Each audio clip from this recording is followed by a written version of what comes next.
दादी माँ एक सुंदर सी कहानी सुनाना।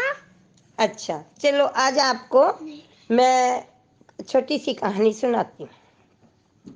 एक औरत थी और उसका पति लगभग बाहर रहता था, मजदूरी करने के लिए दूसरे शहर में जाया करता था।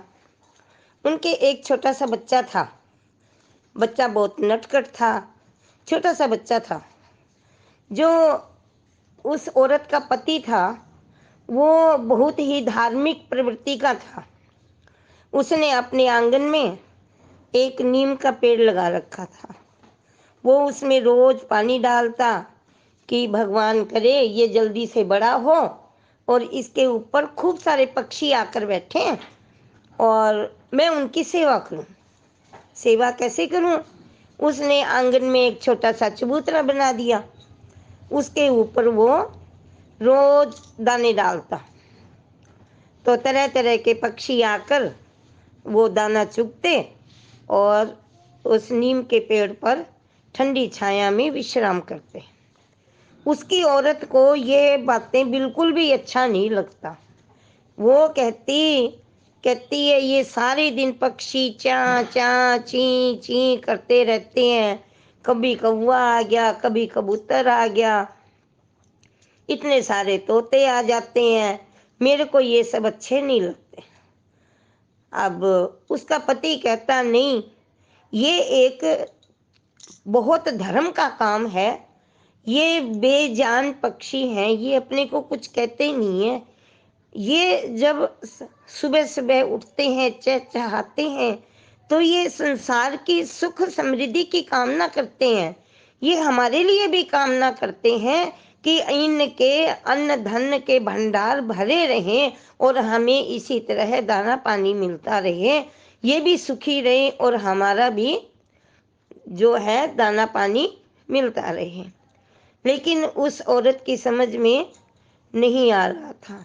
जैसे भी वो आदमी उनकी सेवा करता रहता, धीरे धीरे वो नीम का पेड़ बहुत बड़ा हो गया। अब उसके ऊपर और भी ज्यादा पक्षी आकर अपना बसेरा बनाने लगे। अब वो आदमी बहुत खुश रहने लगा। उसका कारोबार भी अच्छा चल गया। पहले तो वो मजदूरी करने जाता था, अब उसने एक छोटा सा कारोबार शुरू कर लिया। एक दिन एक कबूतर कबूतरी ने उनके ही घर में एक जगह पर घोंसला बना लिया। घोंसला बना लिया तो उसके अंदर उसने 2 अंडे दिए। अब उस औरत को तो ये बिल्कुल भी पसंद नहीं आई बात कि ये क्या, मैं तो इनको पेड़ पर बैठने से मना करती थी, मेरे आंगन में ये चहचहाते थे, मेरे को अच्छे नहीं लगते थे, लेकिन अब मैं क्या करूं, ये तो मेरे घर में भी घुस आए।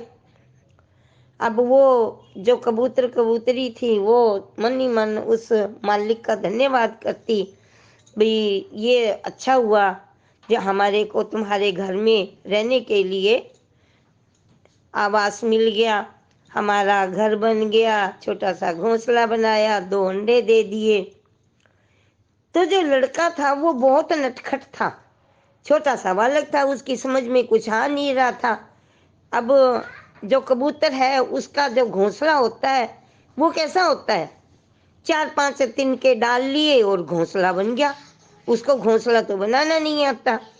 तो उस घोंसले में से अंडे दिख रहे थे, तो उसमें 2 अंडे थे। अब वो काफी टाइम के बाद में जब वो उसमें से बच्चे निकलने वाले होते हैं तो उसका कलर चेंज हो जाता है। अब वो बच्चा रोज देखता था कि इसमें 2 अंडे हैं, कबूतर आता है, कभी कबूतरी आती है, वो उस घोंसले की निगरानी करते हैं कि हमारे अंडों को कोई नुकसान ना पहुंचाए। और एक दिन उसकी बच्चे की माँ नदी किनारे पानी लेने गई थी। वो उसको बच्चे को तो पता ही था कि मेरी मम्मी पानी लेने गई है तो उसको टाइम लगेगा। उसने स्टूल उठाया, स्टूल के ऊपर कुर्सी लगाई और उसके ऊपर चढ़ गया तो उसने उसमें से एक अंडा निकाल लिया। अब वो तो उसमें से तो बच्चा तो बन गया था अंडे में। अब वो जैसे ही उसने अंडा उठाया, उसके हाथ में ही था, इतनी देर में ही उसकी मम्मी आ गई।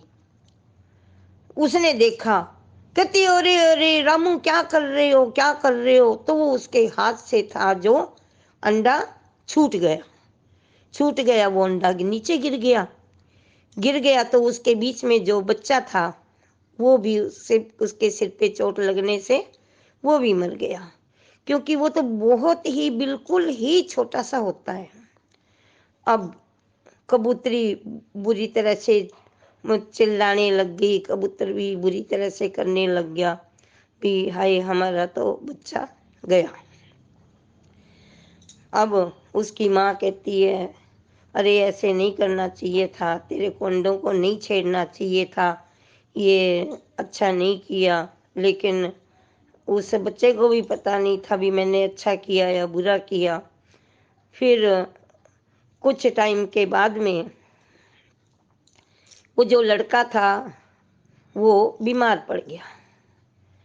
जो उसका पिता था वो कारोबार के सिलसिले में बाहर गया हुआ था। वो बाहर दूर गया था, उसको 3-4 दिन में वापिस आना था। पीछे से बच्चा बीमार हो गया। अकेली औरत क्या करे, बच्चा बीमार, एक ही बच्चा घर के अंदर, बहुत बुरे हालात उसके। अब वो भगवान से बार बार प्रार्थना करती है, हे भगवान मेरा बच्चा बचाओ, हे भगवान मेरे बच्चे को ठीक कर दो। अब उसकी ये हालत देखकर जो कबूतर का जोड़ा था वो रोज भगवान से दुआ करता कि हमारा मालिक घर में नहीं है और जो बच्चे की तबीयत ठीक नहीं है, हे भगवान इसकी रक्षा करो। तो वो वैद और हकीम के पास जाती, बार बार कहती कि मेरा बच्चा ठीक कर दो। लेकिन वो कहते कि हमने दवा तो दे दी, लेकिन अब तो हमारी दवा इस पे असर नहीं कर रही, ये तो कोई दुआ ही इसको बचा सकती है।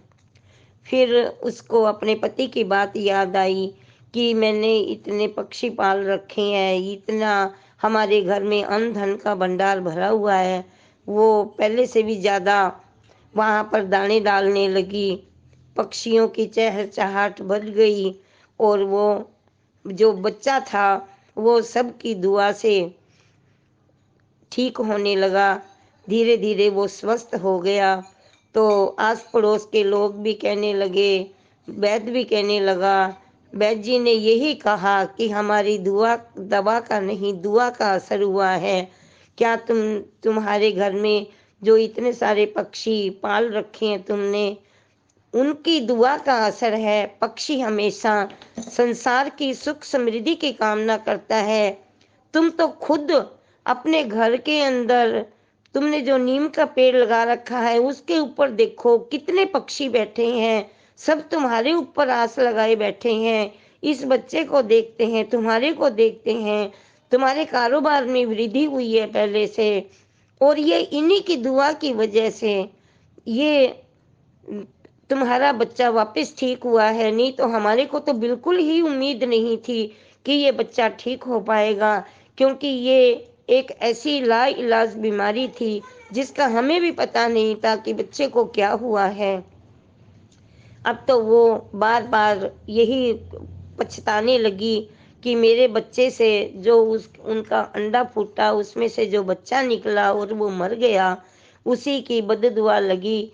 लेकिन फिर भी उन्होंने, उस कबूतर के जोड़े ने उनके लिए अच्छी कामना की, शुभ कामना की, तो वो बच्चा फिर से स्वस्थ हो गया और वो अब खुले दिल से, अच्छे मन से, साफ मन से सभी पक्षियों को दाना डालती और उन्होंने उस कबूतर के जोड़े को कभी वहाँ से भगाने का प्रयास नहीं किया। तो बच्चों, आपको यह कहानी कैसी लगी मुझे ज़रूर बताना। किसी भी पक्षी को सताना मत। हो सके अगर आप उनको दाना नहीं डाल सकते कोई बात नहीं, लेकिन पक्षी, उनके कोई जबान नहीं होती, वो अब हमें बोल के कुछ बता नहीं सकते, लेकिन उनको सताना नहीं चाहिए, किसी की निर्दोष की हत्या करना, किसी को हम सजा देने वाले नहीं हैं, सजा तो भगवान ने देनी है। लेकिन आप ये काम जरूर करना, जहाँ भी आपको पक्षी मिलें उनको कभी भी सताना मत, उनको खुश रखने की कोशिश करना। बच्चों, आपको ये कहानी कैसी लगी मुझे जरूर बताना। अच्छी लगी दादी माँ, ये बहुत अच्छी लगी कहानी। Thank you. भागती दौड़ती दुनिया में आपके मूड को बनाए लाइट। 90.4 FM चेतना रेडियो संग्रिया।